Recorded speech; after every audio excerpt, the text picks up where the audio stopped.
अस्सलाम वालेकुम।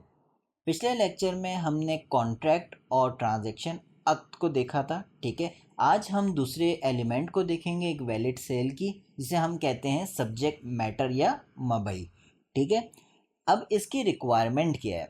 इसकी रिक्वायरमेंट, सब्जेक्ट मैटर बेसिकली कहते हैं कि जो चीज़ आपकी प्रोडक्ट या जो भी चीज़ आपकी बिक रही हो। ठीक है, जैसे अगर आप किसी दुकान पे जाके कोई पेन खरीद रहे हैं तो आपका सब्जेक्ट मैटर वो पेन हुआ। ठीक है, तो ये आपका सब्जेक्ट मैटर होता है। अब इसमें देख लेते हैं कि क्या क्या चीज़ें होती हैं। ठीक है, द आइटम बीइंग सोल्ड, आपका जो आइटम है जैसे पेन है जो बिक रहा हो, must exist at the time of sale. जब आप सेल कर रहे हो उस वक्त आपका वो प्रोडक्ट एग्जिस्ट कर रहा हो। जैसे अभी आपका ईद उल अज़हा आने वाली है, ठीक है, तो आप ऐसे नहीं कर सकते कि आपका जो एक बंदा है वो कह रहा है कि एक आपका जो गाय का बच्चा है वो अभी पैदा नहीं हुआ है लेकिन पैदा होने वाला है, तो मैं आपको वो चीज़ भेज, वो बच्चा मैं आपको भेज देता हूँ। ऐसा नहीं हो सकता। ठीक है, जो चीज़ आपकी एग्जिस्ट कर रही है आप सिर्फ और सिर्फ उसी चीज़ को बेच सकते हो। ठीक है, ये आपकी पहली कंडीशन थी। दूसरी देख लेते हैं, the item being sold must have some value. ठीक है, उसकी वैल्यू होनी चाहिए। जैसे पेन है, पेन की एक वैल्यू है, पेंसिल की एक वैल्यू है, एक बॉक्स ले रहे हैं आप, कोई कपड़े ले रहे हैं, कुछ भी ले रहे हैं, उसकी एक वैल्यू है। ऐसा नहीं कह सकते कि ज़मीन से उठा के आप पत्थर, कोई भी आम पत्थर लो और आप उसको बेच दो। आप किसी भी दरख्त से उठा के एक पत्ता आपने तोड़ा और आप उसको बेचने की कोशिश करो, नहीं। आपकी जो चीज़ है उसकी आपकी वैल्यू होनी चाहिए। ठीक है, तीसरा क्या है, the item being sold should not be use for activities considered unlawful in Islam. ठीक है, आप वो प्रोडक्ट्स नहीं बेच सकते जो कि इस्लाम में अलाउड नहीं है, जिनकी डीलिंग, जैसे आपकी शराब हो गया, जैसे आपके कुछ जानवरों का गोश्त हो गया जो आपको अलाउड नहीं है, तो ये सब चीज़ों में आप सेल नहीं कर सकते। ठीक है, चौथा देख लेते हैं, the item being sold shouldn't be anything which is not capable of ownership या टाइटल। ठीक है, कोई ऐसी चीज़ नहीं हो कि जो ओनरशिप या जिसका कोई टाइटल ले ही नहीं सकता। जैसे मैंने किसी को बोल दिया कि भाई मैं ये आपको आसमान बेच रहा हूँ, ये कैसे हो सकता है? या मैंने आपको बोल दिया भाई मैं आपको वो दरिया बेच रहा हूँ, ऐसा नहीं हो सकता। ठीक है, आप सिर्फ उसी चीज़ को बेच सकते हो कि जिसकी ओनरशिप कोई ले सकता है। ठीक है, पांचवा देख लेते हैं, the item being sold must be something that can be possessed and delivered. ठीक है, अब आप इसमें ये कह सकते हैं आपको कोई प्रोडक्ट खरीदनी है, ठीक है, लेकिन अब तक वो बनी नहीं है, तो आप उसको कैसे खरीद सकते हो? जैसे फॉर एग्जांपल एक फर्नीचर वाला एक कुर्सी बनाने वाला है, ठीक है, तो जब तक वो बनाएगा नहीं वो आपको डिलीवर कैसे कर सकता है? या वो जब तक उसके पास वो पजेस नहीं कर लेगा वो आपको कैसे देगा?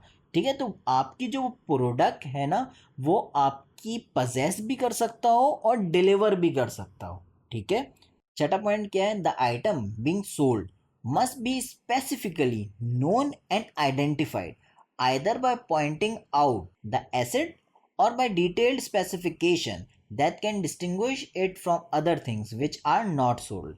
ठीक है, यानी कि आपका जो सेलर है वो स्पेसिफिकली बताए कि भाई मैं ये चीज़ बेच रहा हूँ। ऐसा नहीं हो सकता कि आप फॉर एग्जांपल कोई घर खरीदने जा रहे हैं और आपका जो उसका बायर हो, जिसकी जिसकी बिल्डिंग है, फॉर एग्जांपल जिसकी पूरी बिल्डिंग है, वो आपको ये कह दे ये जो घर है ना तीनों में से इसमें से एक मैं आपको बेच दूंगा, नहीं, ये नहीं हो सकता। आपको स्पेसिफिकली आइडेंटिफाई करना पड़ेगा कि आप कौन सा वाला अपार्टमेंट आप उसको बेच रहे हो। ठीक है, आप ऐसा कोई दुकान वाला नहीं कह सकता कि भाई ये शेल्फ पे ये फ़ोन पड़े हुए हैं आपको मैं कोई भी बेच दूंगा, आप मुझे पैसे दे दो।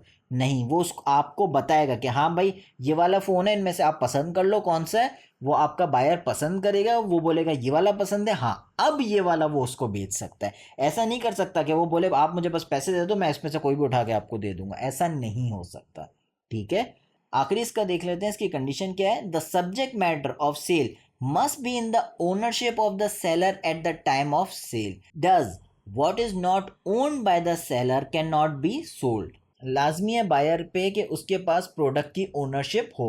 अब ऐसा नहीं हो सकता कोई बायर जो है वो किसी दूसरे बंदे को, कस्टमर को ये बोले कि यार ये जो गाड़ी है ना वो अभी है ना किसी और बंदे की है, ठीक है, लेकिन मुझे उम्मीद है कि ये गाड़ी मुझे मिल जाएगी और जैसे ही मिलेगी ना मैं आपको भेज दूंगा। ठीक है, और मुझे पक्का यकीन है कि ये मिल जाएगी और श्योरिटी है कि वो मिल भी जाए उसको, लेकिन ये नहीं हो सकता, क्योंकि जब तक वो प्रोडक्ट जो है या गाड़ी जो है इस बंदे के पास जो बेच रहा है उसकी जब तक ओनरशिप में नहीं है, आप उसको बेच नहीं सकते।